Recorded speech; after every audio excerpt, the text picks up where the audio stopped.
at 44 years old. Temperance Hale stood on the porch of the only home she had ever loved and watched a stranger nail a notice to the door that told her she no longer belonged there. It was her husband's brother, Corwin Hale, who did the casting out, standing behind the notice with his hat in his hands and no apology in his mouth, claiming a signature on an old territorial deed gave him every stick of the smithy and the house beside it now that his brother was 6 weeks in the ground. What Temperance carried away from 11 years of marriage was $9.40 sewn into the hem of her traveling skirt, a tin of her mother's sewing needles, and a grief so quiet it had no name yet. 3 days later, in the muddy yard behind the Larkspur Hollow livery, she spent $4 of those dollars on a broken-down prairie wagon that a pioneer caravan had left behind 3 weeks before, a wagon everyone in town called worthless, cursed, not worth the wood in its wheels. It was, by every sensible measure, a fool's purchase. But sealed inside its floorboards was something that would not only undo the ruin done to her, it would return to an entire town what had been quietly stolen from it years before. Settle in, and let us tell you the story of Temperance Hale. If you are watching this from a place that has ever felt forgotten, left behind like a broken wagon at the edge of town, tell us in the comments. We would love to hear where you are joining us from tonight. Temperance had not always been a woman with $9.40 to her name. She had been raised the daughter of a cooper in Ohio, in a house that smelled always of cedar shavings and boiled coffee, where her father taught her that a barrel built true would outlast the man who made it, and her mother taught her that a woman's hands were worth exactly as much as she believed them to be. It was her mother, Constance, who had passed down the sewing needles now rattling in Temperance's tin, along with a harder lesson, that when the world declared something ruined, it was very often only declaring its own laziness in looking closer. Constance had spent years mending garments other women threw away, turning collars and recutting seams, feeding 6 children on what other households discarded, and she had raised her daughter to see value where other eyes saw only waste. It was a philosophy, not merely a habit, and it shaped every choice Temperance would make for the rest of her days. She married Nathaniel Hale at 23, a blacksmith's apprentice with soot permanently ground into the creases of his knuckles and a laugh that carried across the whole street. They came west together in 1851 with a wagon of their own, following the same emigrant roads that had carried so many other families toward Oregon and California, but Nathaniel had fallen in love with the particular light of the Nebraska prairie somewhere past the Platte River crossing, and they had stopped instead at a young trading settlement called Larkspur Hollow, where he set up his forge beside the road that every westbound wagon train had to pass. For 17 years they built a life there together. No children came, though they had wanted them, and Temperance had grieved that absence quietly and then folded it, as her mother had taught her to fold every hard thing, into something she could still carry without breaking. She learned to keep the smithy's books, to barter fair prices with trail-worn travelers who did not always know what a horseshoe or a wagon axle was truly worth, and more than once she talked a desperate family through a crisis with nothing more than patience and arithmetic, sending them west again with wheels that would hold and a little more coin in their pocket than they'd expected to keep. It was this reputation, for honesty, for seeing clearly what others missed, that had made her, in the eyes of Larkspur Hollow, a woman worth listening to, even if the territorial law books did not yet see fit to put her name on a single deed. Nathaniel had always meant to fix that. He spoke of it often, of riding to the land office in the county seat to have the smithy put in both their names, the way a few of the more forward-thinking men in town had begun doing for their wives. But meaning to do a thing and doing it are two different countries, and Nathaniel Hale died of a lung fever in the space of 9 days, before he ever made that ride, leaving behind a forge, a house, a barn, and a legal silence that his brother Corwin was only too glad to fill. Corwin had never much liked his brother's choice of trade, nor his choice of wife, and he wasted no grief before producing an old co-signed note from years back, a debt Nathaniel had once used to secure startup capital for the forge, with Corwin's name attached as guarantor, and using it to claim, through the territorial court in the county seat, that upon Nathaniel's death without a proper will, the property reverted first to next of male kin holding financial interest. It was not entirely honest. It was not entirely dishonest either. It was the kind of half-truth the law was built to reward when a woman had no paper proof of what she had built with her own 2 hands over 17 years. The judge, a tired man with little patience for a widow's protests, signed the order in less time than it took Temperance to walk from the courthouse steps back to the house that was no longer hers. She was given 6 days to leave.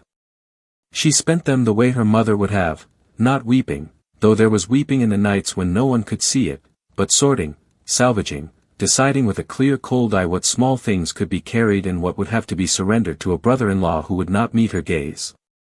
On the 7th morning she walked out of Larkspur Hollow's only real house with a carpet bag, her mother's needles, and $9.40, and she took a room above the mercantile from a widow named Sarah Boyle who charged her almost nothing and asked no questions, because Sarah Boyle had buried 2 husbands herself and understood exactly what it looked like when a woman was left to rebuild from nothing.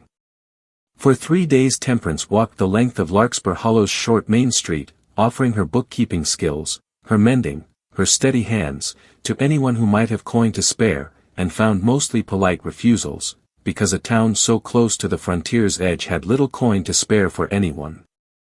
It was on the 4th day, restless and low on hope, that she wandered down past the livery stable and saw, wedged behind the corral fence in a tangle of cocklebur and dead grass, the abandoned prairie wagon that half the town had been talking about for weeks, the one the big westbound caravan had left behind. The wagon belonged, or had belonged, to a company of some 22 families calling themselves the Wexford Company, led by a wagon master named Elias Wexford, who had passed through Larkspur Hollow 6 weeks before on their way toward the Oregon country. The story that had circulated through town was simple enough: 1 wagon in the train, driven by the wagon master's own wife. Ruth Wexford had cracked its rear axle crossing a dry creek bed just outside of town, and rather than delay the whole company for repairs neither the blacksmith nor the timing could afford. Elias Wexford had declared the wagon beyond saving, transferred his wife and her belongings to another family's wagon, and left the broken frame behind in the livery yard with instructions that the town could do with it as they pleased. What the town had not been told, and what Temperance did not yet know, was that Ruth Wexford had died of a sudden fever not 4 days after the caravan moved on, buried somewhere along the North Platte in an unmarked grave the company had not stopped long enough to properly mark, and that Elias Wexford had left far more behind in that wagon than a cracked axle.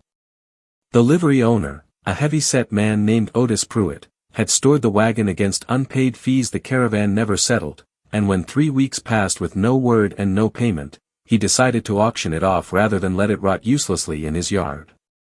Nobody in Larkspur Hollow wanted it.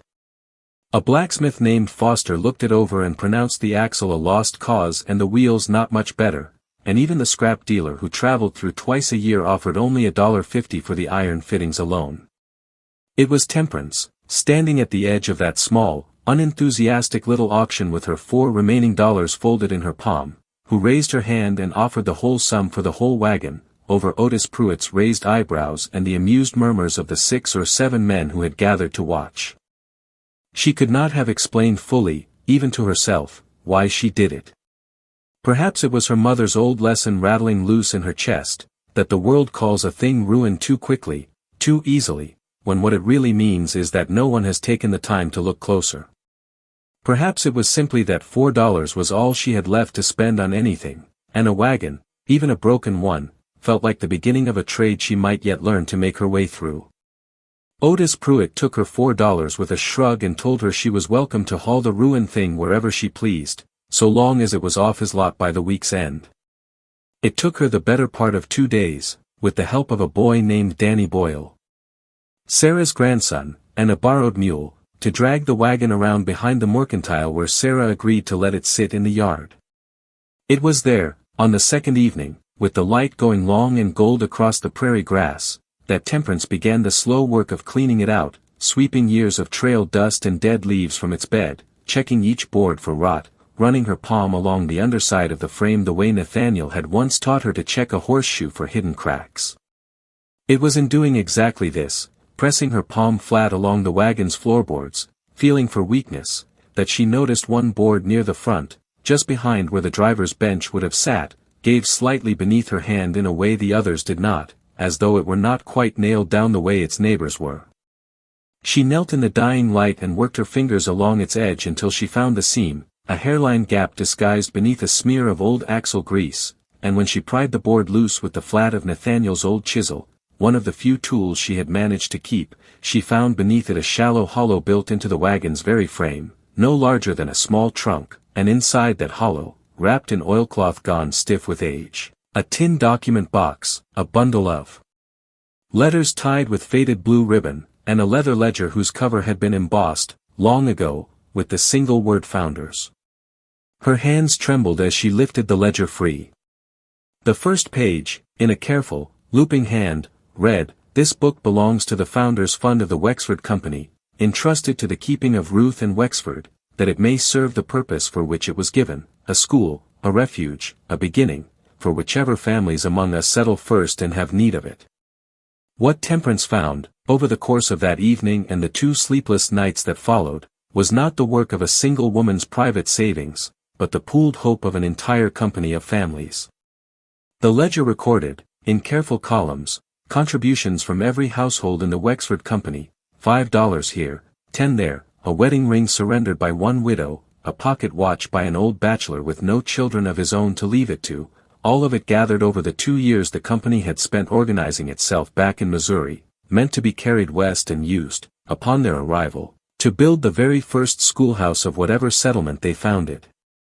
So that no child among them would grow up on the frontier without letters or numbers.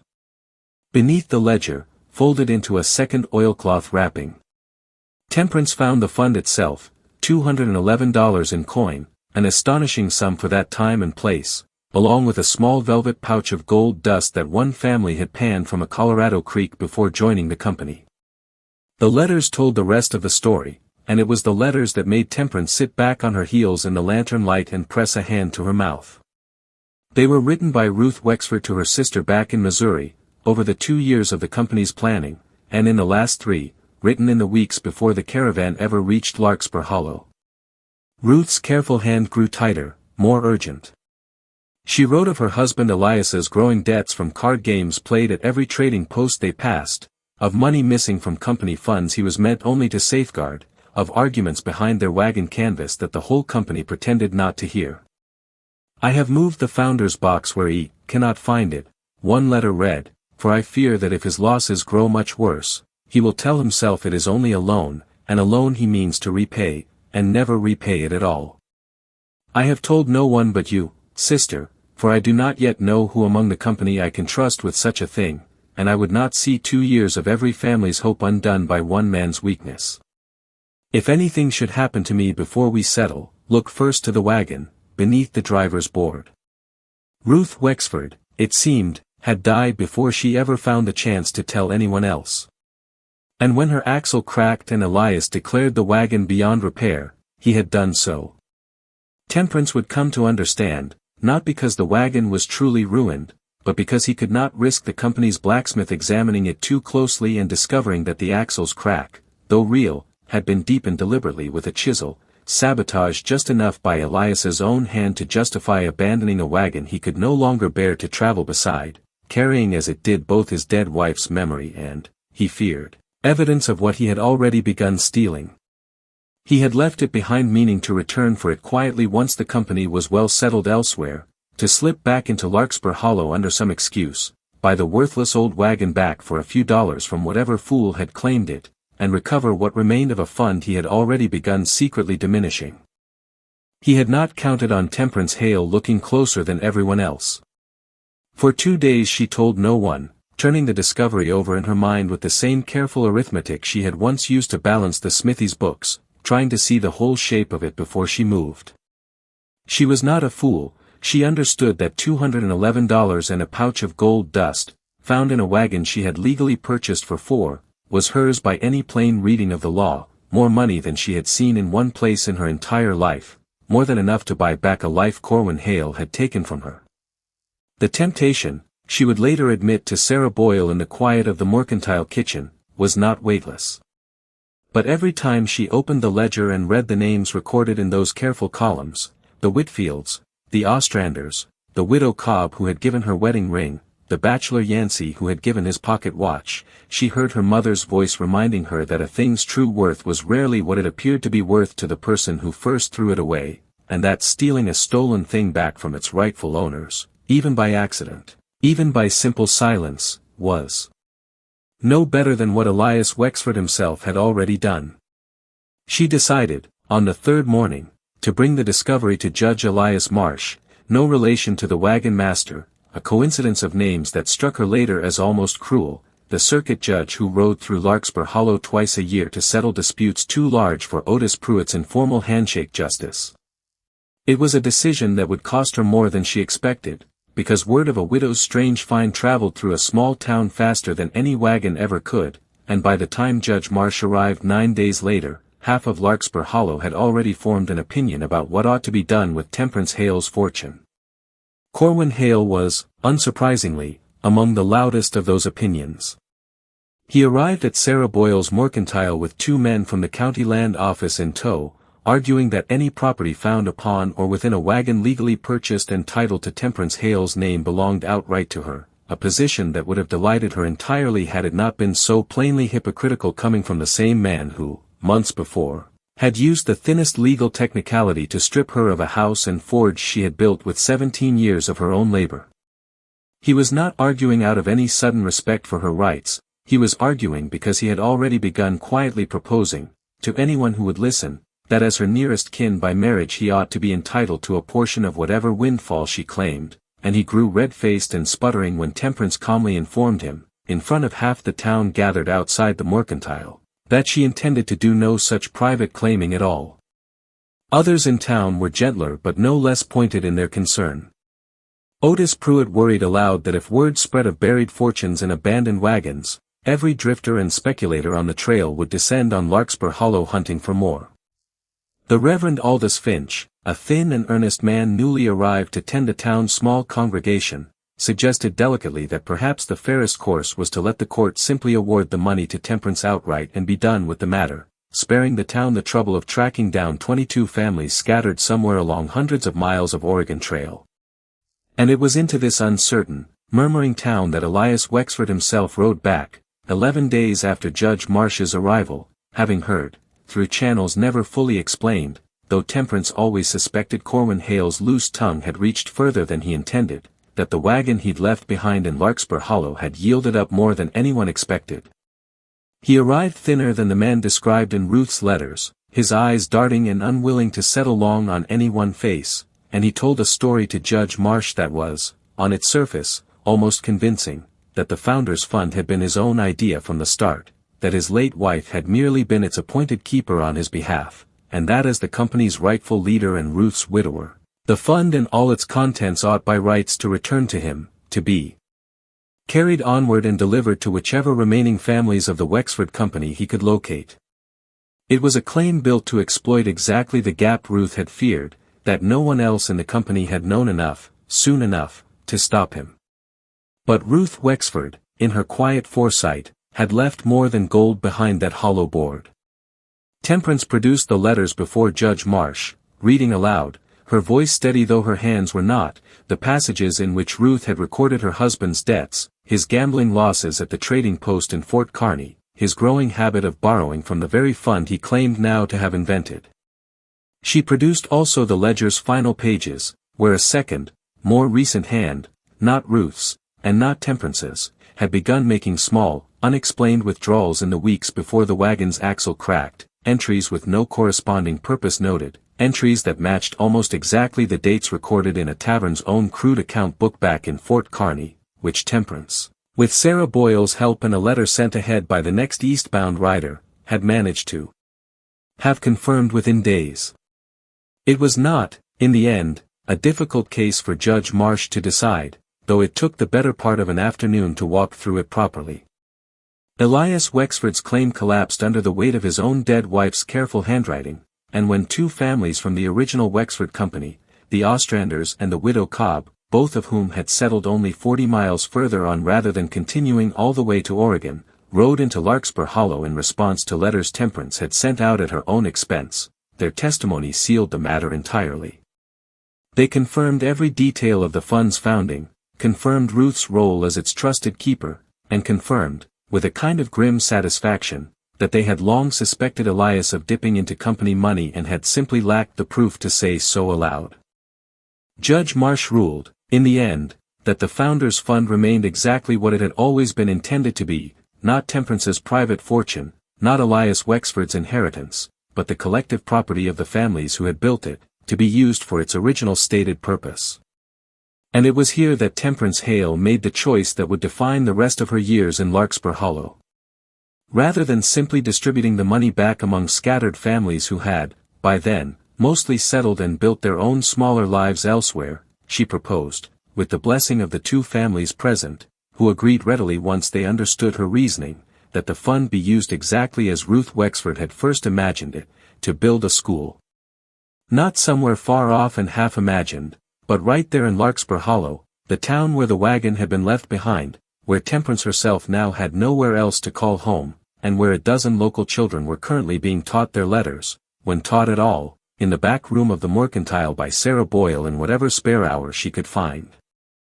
The town that had once auctioned off a worthless wagon for want of a better use for it now watched that same wagon's hidden cargo raise, within the year, a proper one-room schoolhouse on a plot of land donated by the Ostranders in gratitude, with a bell in its small tower purchased with the last of the gold dust and a plaque above its door reading simply, in memory of Ruth and Wexford, who kept what was entrusted to her.